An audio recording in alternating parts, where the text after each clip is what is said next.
everybody, this is Todd with Duct Tape Hanger. Getting ready to do some hinging on the tail and then some servo placement. I'm going to go ahead and hinge the tail. Works just the same as the ailerons. I'm using the same CA hinges. I'm not going to go through the whole process. You've seen it on that other video. So I'll pause it for now. We'll come back when we're done and start working on servo installation. All right, guys, I got all those hinges done. I went through my box of servos. I've probably got a couple hundred servos, all out of planes that I've bought, sold, traded. I'll buy some planes that I'm not really interested in, and I'll strip them out and part them out, and that's helps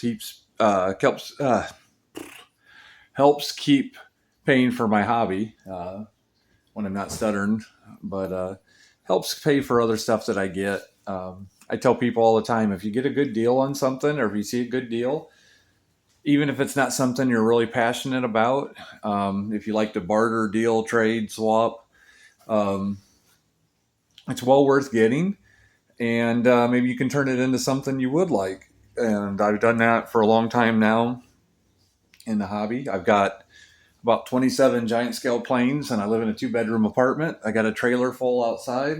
Yeah, so it's my enclosed 6x10 trailer's got 4 of them in it. I got another bedroom full of them, and then I've got like 15 of them here in the living room. So yeah, I've been addicted a long time in this hobby. So you can find cheap ways to get stuff and turn it into stuff that you really enjoy. So being that said, I went through and found some servos. I'm going with 2 high-tech 645s on the elevators and 1 high-tech 605 on the rudder. All those are all going to be around 100 ounce strength on 6 volts, which is plenty for this kind of aircraft. It obviously doesn't need digitals or anything to fly in circles, do a loop and a roll. I am going to look at the manual here for a minute and see which way I should mount those. Let's take a look here. Get to the right page. Okay, they show elevators with the horns towards the stab, which I'm going to use these. There's 2 sets of holes right here. Yeah, right here. I'm going to use elevator and rudder. I only need one on the rudder. I think it's got the same set of holes on both sides. They did a pull rudder. I don't have the hardware for that, so I'm not going to do that. I'm going to put everything in the tail. I can add some nose weight to get it balanced out. Let's see if I have the same holes over here. I do. Oh, no, that's a big one. Oh, no, I do. I do have both holes the same way here. So I'm going to put the elevators on top. So I'm going to take my X-Acto knife. I keep a lot of number 11 blades around just for this. I'm going to take this. We'll start on the other side here. We'll do this one first. So I can carve that out. And I'll bring you guys around and show you what I'm doing. It'll be a lot easier this way. Get you down here where you can get a view. Get you angled down here. There's on the TV there, I'm watching some older air supremacy videos from Andy Gideon. He's got a YouTube channel, does a lot of videos. Excellent videos if you haven't seen him. Good guy to follow. So shout out to him and his channel as well. He follows me as well. And he's got some really nice aircraft. A lot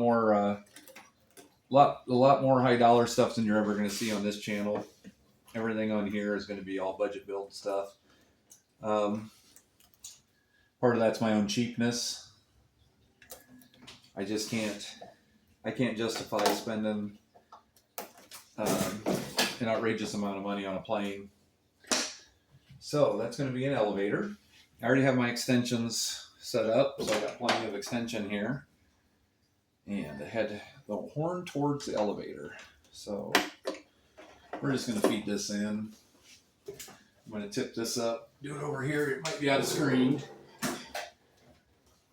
Let's see, I can turn you guys over here and you can see what I'm doing. Oh, kind of. Let me get you up here. I'm just going to drop the wire down through there and get that where you can see what I'm doing here. Where I'm not completely in the way, hopefully. But I'm just going to feed my lead. Pretty open fuselage. It's going to fall right down through there.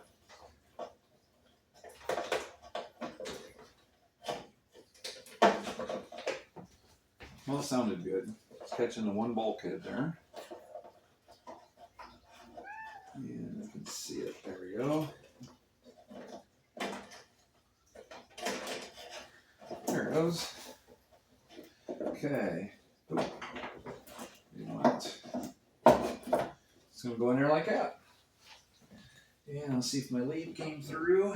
It did not. I'm caught on something in here. Let's take a look. Oh, it's right there.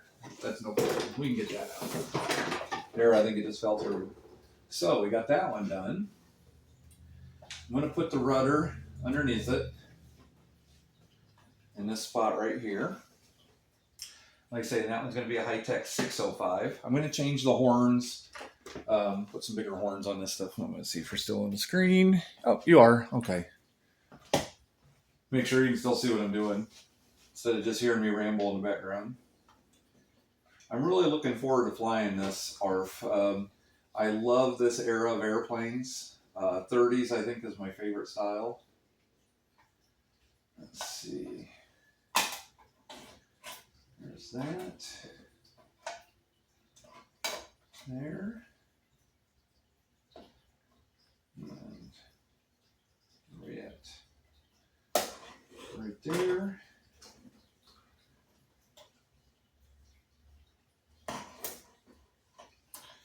Yeah, I got this weird bump on my hand. Had a couple of you guys ask me about it. Got crushed years ago in a car accident. I was actually putting stuff in the trunk of my car. Had my hand down on a bumper. Happened out in Arizona. And another car come flying in and slammed the back of my car. And my hand was in between the cars. I didn't break any bones in my arm, just my hand. And when it came out of the cast, it was a small bump, and they kind of kept track of it, but it's just grown into a huge amount of arthritis. It's completely solid.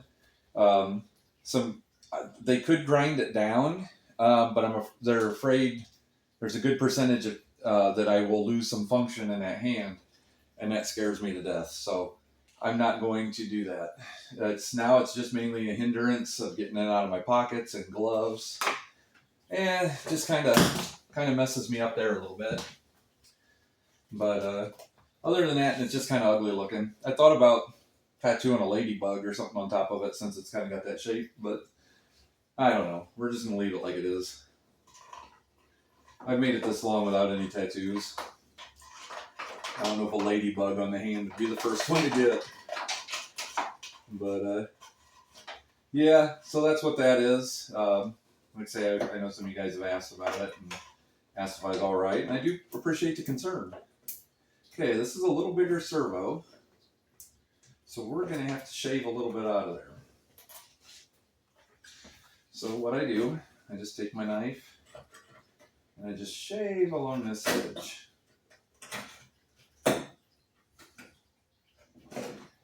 Just kind of cut a little bit out of there, like so. And don't take much usually. Needs a little more. Needs a little more. So we're going to shave a little more.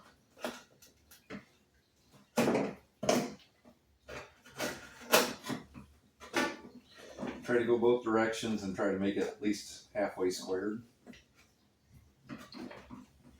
Let's see here. I have to get on the other side of this so I can do a little better job here.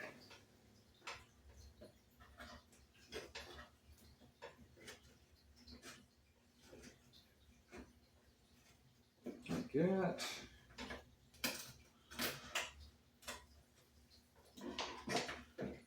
Man, that one's quite a bit off. All right. I'm going to work on this and I'll bring you guys back when I get it done. All right, that only took a couple more little swipes and I got that done. I'm going to take a 16th inch drill bit and screw and go right through those holes of the servo. That way it can go right into the hardwood. We're going to cut this one out up here for the other elevator, right up here, and that way.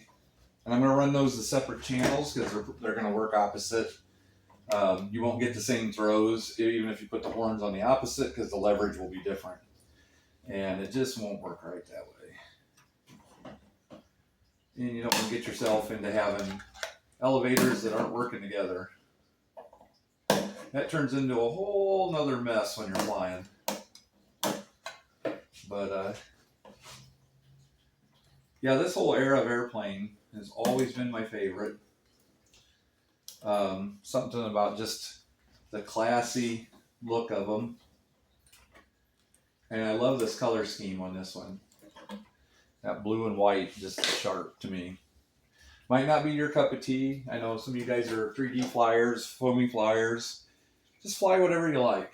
That's the main thing about the hobby. Do what you enjoy. There's plenty of variety in the hobby. You can fly electric ducted fans.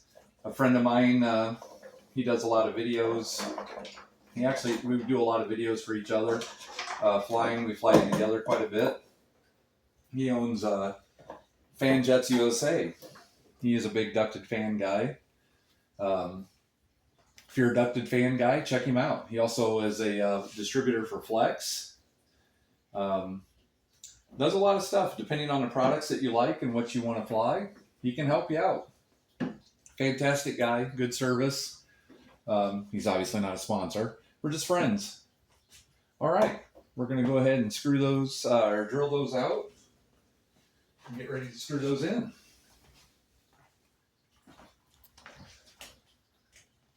All right. What I do here, just get right in there. That's all you got to do.